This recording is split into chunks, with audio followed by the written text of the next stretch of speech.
Hello, I'm Richard Raffan. There's been a lot of interest in the videos I've made on how I cut up a log and people wanting to see more. So here is me cutting up yet another log. This is a piece of maple log, was about 8-inch diameter, 200 millimeters diameter, cut I think about 7 or 8 months ago. There's a teeny bit of figure I can see and a little ripple there, but the main features of this are big splits there and this darkened little patch here, which is not interesting figure. It's a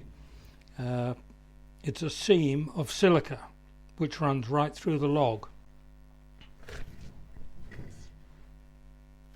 If you have that in a turning blank and the tool's cutting all right and suddenly isn't, that will be the reason. It'll just take the edge clean off any tool.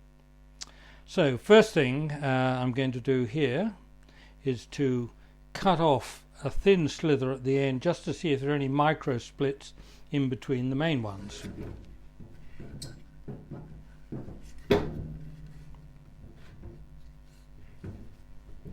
Maybe that's not such a good idea. I want to find the flattest area and I'm just going to put it through on its side first, and I'll cut it along the main split and aim for the pith at the other end where there aren't too many splits this side. There's one going to there, but that looks the most likely place to get the maximum amount of wood.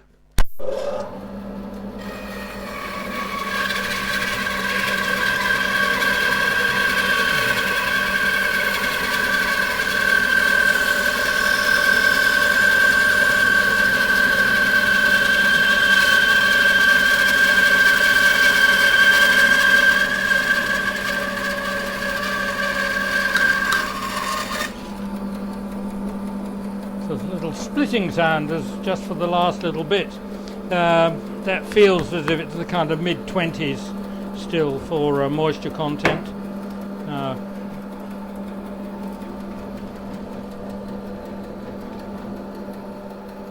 Just going to take a thin bit off the end to start with.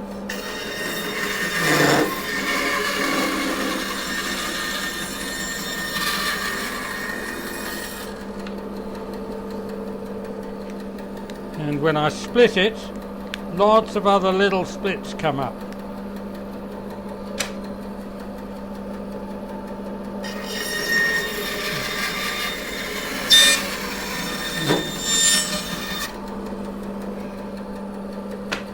Don't bother looking at that bit, do another thin.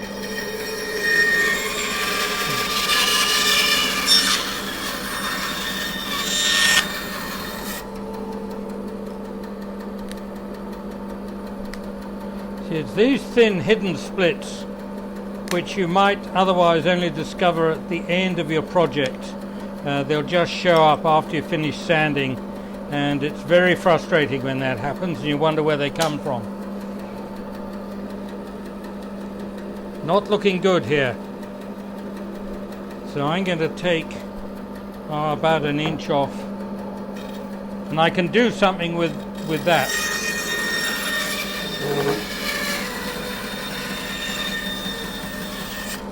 So we'll come back to that later. Now, so we've got big split there, and I'm going to assume that this is not too bad in the middle. So I could be looking at a natural edge bowl there, a small natural edge bowl, except the bark is detached there.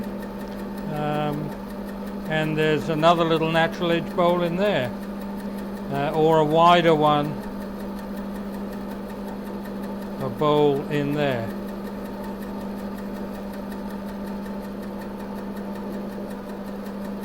So we'll do the same to the other end, which is looking a bit more promising.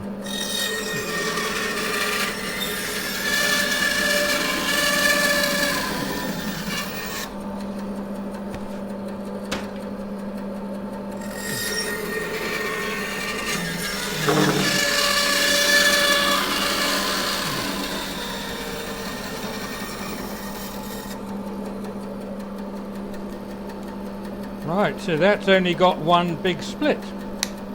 Good. If you can't quite see it, then you can put the slice back and draw along the edge of the slice. So, I'm going to cut down that line.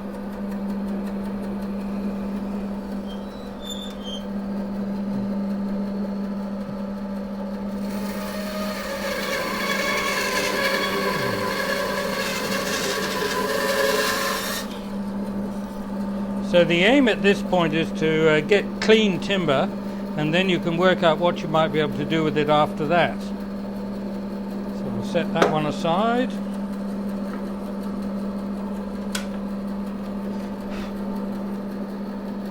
That looks good all the way across. This end does not look good.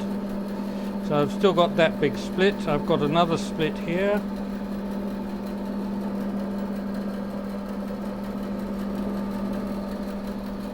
And that split's hidden under the bark, so there's no knowing where that might go.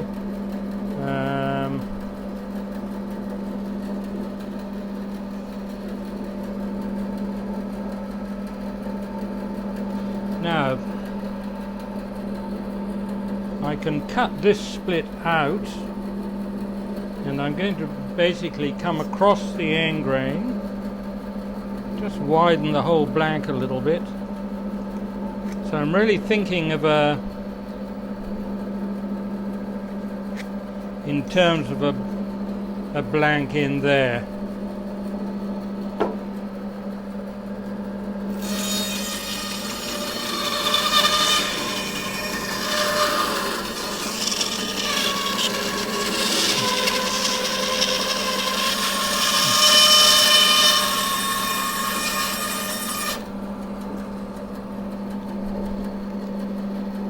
Pretty good. I seem to have got rid of. Oh no, still that. So that came off. This split is still at this end, and there's a little bit of figure there, and that split comes almost that far. So the decisions here. Just stop that noise a bit. This hasn't got a foot brake, so I have to jam the stop. So do I take off a chunk there, and I've still got quite a good bowl there with a teeny little bit of figure, or I can cut it through vertically there and take out quite a good end grain blank. And I'll probably get more out of that in the long run.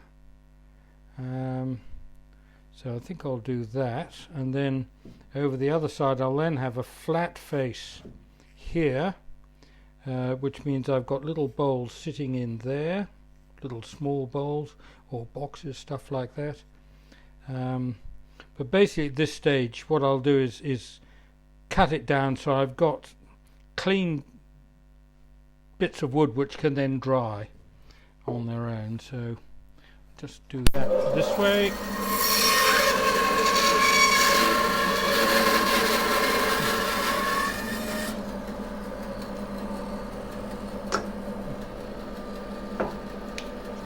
It needs a little bit more off, but I'm just going to basically square that up.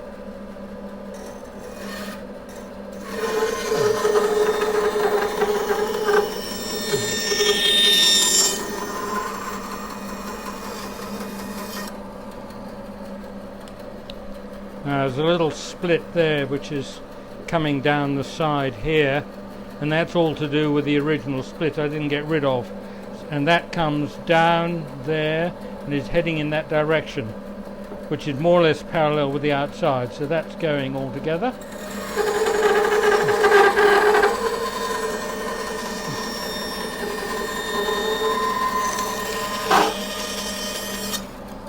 Right, that's the thickness of the wood, so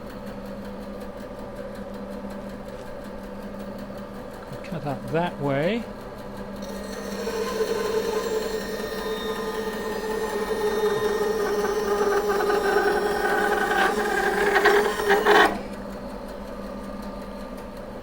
think of this as a square going into a chuck, then that's square, and if this is going to be some sort of spindle or a little box, that bark will come off. So that's good. Right, so I've got a fairly good little end grain end grain project there, and this is January 23, and that will tell me when that was cut, so it won't really be ready for another year at least. So that's that. I've got another little kind of square in here. This was the one where I was thinking in terms of maybe little bowls. So I'll get the bark off the rim.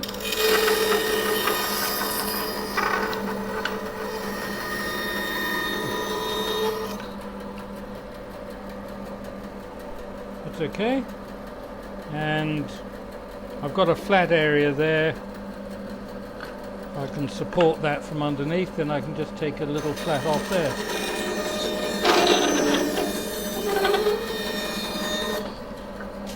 Right, so little bowls sitting in there, 2 of them.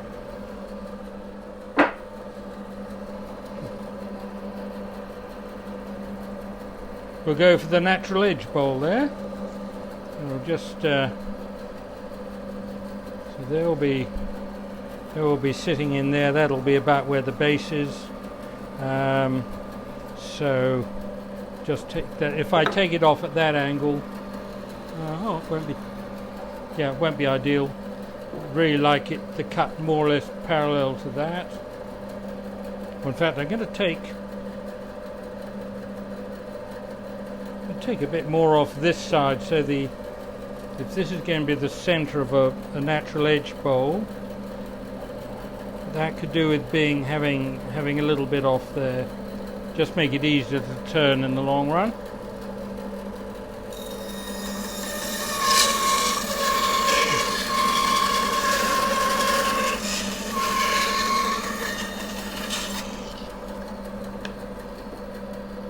And take the bottom off.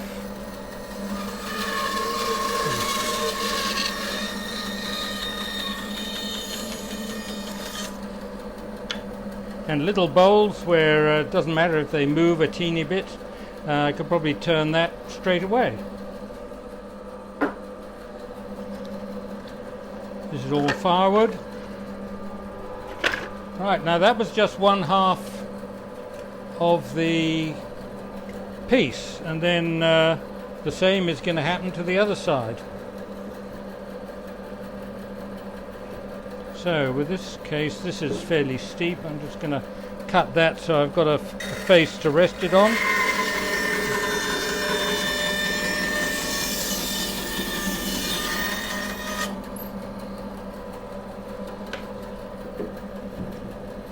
Huge split up there.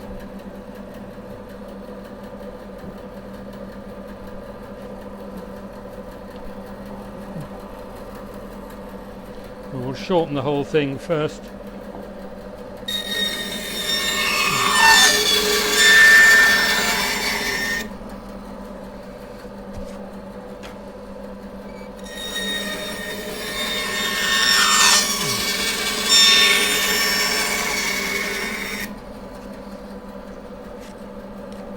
So that's pretty good outside the major splits.